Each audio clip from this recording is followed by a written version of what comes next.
बिस्मिल्लाहिर्रहमानिर्रहीम। आज की बात में हम बात करेंगे, एक कोटेशन है, खूबसूरत कोटेशन है। उस कोटेशन के पस मंज़र में चाहूँगा कि 2-3 हवाले आपसे शेयर करूँ।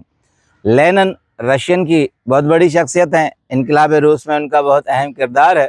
उनकी एक खूबसूरत कोटेशन है। वो कहते हैं कि अगर दुनिया के सारे अमीर एक दिन में मर जाएं तो दुनिया फिर भी चलेगी, मगर अगर दुनिया के सारे मजदूर एक दिन में चले जाएं, मर जाएं, तो दुनिया 1 मिनट भी नहीं चल सकती। यही दुनिया है, मगर इस दुनिया की हकीकत यह है कि हम समझते हैं कि यहाँ जितने सरमाएदार हैं, साहिब हैसियत हैं, दुनिया उनकी वजह से चल रही है, और जो निचला तबका है वो उनके ईमा पर चल रहा है। मगर कहते हैं कि एक रिसर्च है कि साइंस कितनी भी तरक्की कर ले, मगर उसे बटन दबाने के लिए एक मजदूर की ज़रूरत पड़ेगी, इसलिए यह दुनिया उनके सिवा नहीं चल सकती। इसके पस मंज़र में हम दुनिया की 2-3 मिसालें लेंगे कि किस तरह हम इन मज़दूरों के तवस्सुल से आगे बढ़ते हैं और दुनिया में जिसे हम तरक्की कहते हैं वो करते हैं। इंग्लैंड की एक बहुत मशहूर शख्सियत है, 1931 में 78 ईयर्स में डेथ हो गए, हालकेन। शार्ट राइटर थे, नावलिस्ट थे, क्रिटिक थे, पोइट थे। कहते हैं कि उनको पढ़ने का बहुत जुनून था, तो उन्होंने दांते और गैब्रिएल को बहुत पढ़ा और उसके पूरे हाफिज़ हो गए। उनके पूरे दीवान के दीवान उन्होंने याद कर लिए और उसके साथ हल्का फुल्का लिखना शुरू किया। मगर कहते हैं कि उनके लिखने की इतनी वक़्त नहीं थी कि कोई इनको पढ़ सके।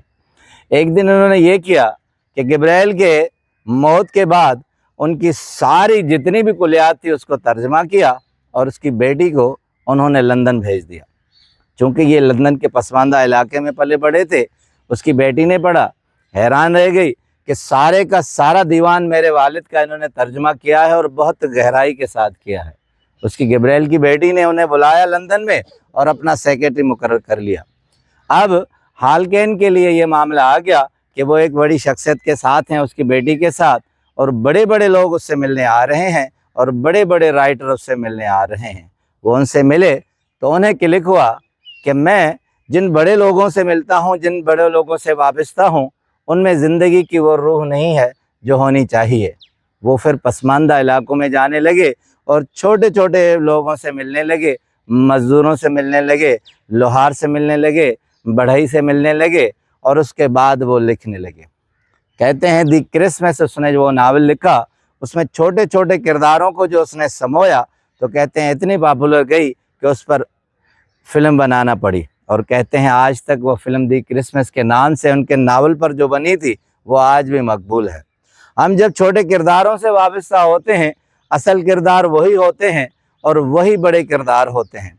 इसी चीज़ को अशफाक साहब ने कहा है, the salute to the non degree technologist. कहते हैं बज़ाहिर हम इल्म किसको कहते हैं, हमें बज़ाहिर इल्म वही नज़र आता है जो इल्मदान अपने हिस्से में लिए बैठते हैं, बड़ी बड़ी डिग्रियां लेके बैठे होते हैं। कहते हैं अक्सर आपने सुना होगा कि लोगों को शिकायत होती है जो इल्म का बहुत बड़ा दिलदादा है, जिसे हम डॉक्टर कहते हैं, तो वहाँ से जब आते हैं तो कहते हैं कि उन्होंने तो हम पर तवज्जो ही नहीं दी, उन्होंने तो कोई ख़ास हमें ट्रीटमेंट नहीं की। तो कहते हैं फिर इल्म क्या रह गया कि लोगों के रूह को न जान सके, लोगों के जहन को न जान सके, लोगों के दिल को न जान सके। कहते हैं एक सूत काटने वाली एक औरत है, वो सूत काटती है और उससे जो कपड़ा बनाती है, खैस और खद्दर हम पहनते हैं, वो हमारे तन पर होता है, मगर वो टेक्नोलॉजिस्ट नहीं है, वो इल्मदान नहीं है। हम कभी भी ये मानने के लिए तैयार नहीं होते कि ये जो मज़दूर हैं हमारे तन से लगे हुए हैं, तन से जुड़े हुए हैं, यही सब कुछ हैं जिन्होंने हमारी इज़्ज़त को संभाला हुआ है। हम एयर कंडीशन में बैठे हुए बड़े आदमियों को समझते हैं कि ये इल्मदान है, मगर असल इल्म नॉन टेक्निकल लोगों के पास होता है। यही दुनिया का अलमिया है कि लेनिन इसी नज़रिए पर चला था कि सरमायादारी निज़ाम से दुनिया नहीं चलती, दुनिया उन छोटे छोटे मज़दूरों के तवस्सुल से चलती है, वही चलाते हैं। अगर वो दुनिया में न रहें तो दुनिया 1 मिनट के लिए भी नहीं चलेगी। आपका बहुत बहुत शुक्रिया।